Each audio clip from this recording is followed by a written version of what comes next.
రాష్ట్రంలో కూటమి అధికారంలోకి వచ్చి దాదాపు 2 సంవత్సరాలుగా సమీపిస్తోంది. వైసీపీ దారుణ పరాజయం ఎదురైంది. ఆ పార్టీకి కనీసం ప్రతిపక్ష హోదా రాలేదు. కేవలం 11 స్థానాలకు మాత్రమే పరిమితమైంది. సాంకేతికంగా ప్రతిపక్ష హోదా ఇవ్వడం కుదరదని భావించి స్పీకర్ హోదా కల్పించలేదు. అయితే సీఎం చంద్రబాబుతో సమానంగా తనకు మాట్లాడే అవకాశం కల్పించాలని కోరుతూ జగన్ ప్రతిపక్ష హోదా కోసం పట్టుబట్టారు. దానినే సాకుగా చూపి సభకు దూరంగా ఉన్నారు. అయితే పేరుకే ఎమ్మెల్యేలు కానీ వైసీపీ సభ్యులు సభకు హాజరు కాకపోవడంతో ఆవేదనతో ఉన్నారు. పైగా సభకు హాజరు కాకుండానే వేతనాలు తీసుకుంటున్నారని కూటమి ప్రభుత్వం ప్రచారం చేస్తుండడం అవమానంగా భావిస్తున్నారు. మరోవైపు వైసీపీ ఎమ్మెల్యేలపై అనర్హతా వేటు కత్తి వేలాడుతోందనే ప్రచారం నడుస్తోంది. మొన్న మధ్యన ఎథిక్స్ కమిటీ కూడా సమావేశమైంది.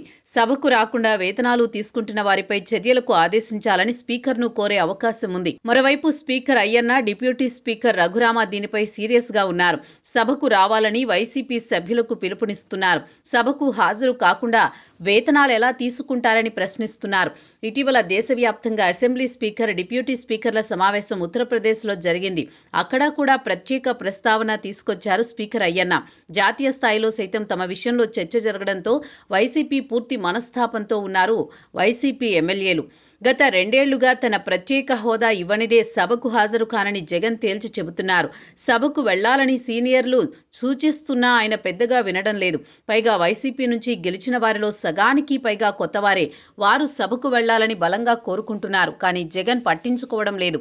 పైగా అధికార పార్టీ సభకు హాజరు కాకుండానే తాము వేతనాలు తీసుకుంటున్నామని ప్రజల్లో ప్రచారం చేస్తోంది. దీనిని అవమానంగా భావిస్తున్నారు వైసీపీ ఎమ్మెల్యేలు. అధినేత చెబుతుంటే పట్టించుకోవడం లేదు. అందుకే కడప జిల్లాకు చెందిన ఓ మహిళా ఎమ్మెల్యే, ప్రకాశం జిల్లాకు చెందిన మరో ఎమ్మెల్యే రాజీనామాకు నిర్ణయం తీసుకున్నారని ప్రచారం నడుస్తోంది.